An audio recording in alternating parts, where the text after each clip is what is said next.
Okay, some brilliant news finally. Pakistan and Saudi have signed a mutual defense pact agreement. They said that basically an attack on one of them is like it is an attack on both of them. What's behind this? Is there something to be happy about? Is there something to be celebrated? How should we understand this? Firstly, it's interesting to note that this defense pact has only come along purely because of these two nations' own self-interest.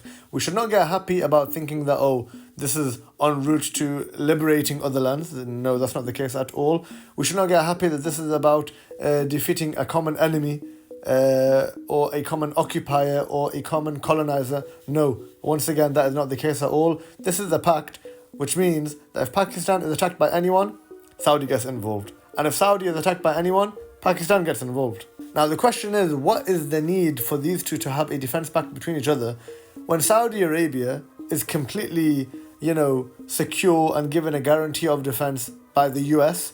And Pakistan, in and of itself, is a very, very strong nation. Saudi, militarily anyway, is not going to bolster up much. So what is the need for this defense pact if both nations are militarily secure anyway? The point is this, which is the trust and confidence in the US has waned.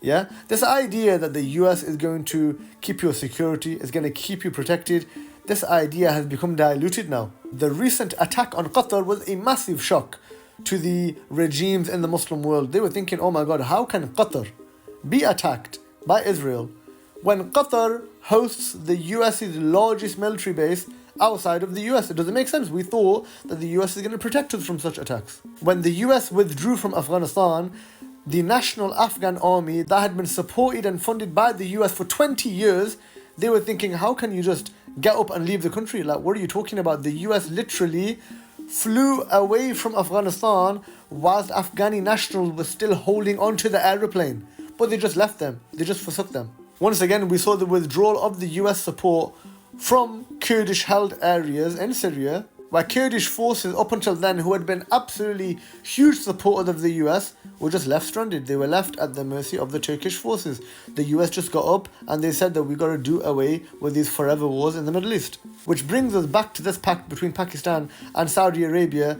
The reason for this pact is that the US is no longer reliable, and people can see that. Their own allies can see that. Again, it is the result of a growing lack of confidence in the US across the entire world. Do I think anything meaningful is going to come from this defense pact? No. Do I think that Palestine is going to be liberated from this defense pact?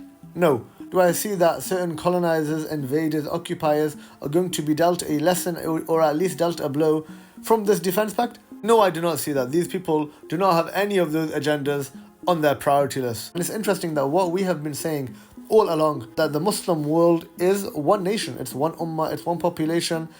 These borders that divide it are artificial anyway. There should be no borders between the lands of the Muslims. They should be, in origin, one land, one people, ruled by one system anyway.